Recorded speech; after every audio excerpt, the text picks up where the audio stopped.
జీవితంలో అందరూ ఆతృతతో ఎదురు చూసేది శోభనం కోసం. అసలు పాలకి ఈ శోభనానికి ఏంటి లింకు అని ఆ సోంపు, తర్వాత కుంకుమ పువ్వు పొడి చేసి దాంట్లో వేస్తారు. దాంతోపాటు పసుపు, మిరియాల పొడి చేసి బాదం పప్పు, పంచదార. అవి మగవాడి యొక్క కోరికలు పెంచుతాయి. కుంకుమ పువ్వు, సోంపు అంగస్తంభనమే కాదు, త్వరగా శీఘ్ర స్ఖలనం జరగకుండా పూర్తిగా భావప్రాప్తి కలిగే విధంగా చేస్తుంది.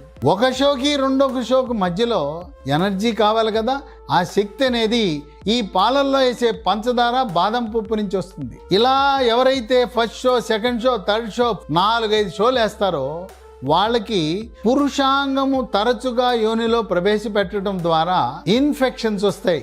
ఈ మిరియాల పొడి, ఈ పసుపు వాళ్ళకి మూత్రంలో ఇన్ఫెక్షన్స్ రాకుండా, హనీమూన్ సిస్టైటిస్ రాకుండా కాపాడుతుంది.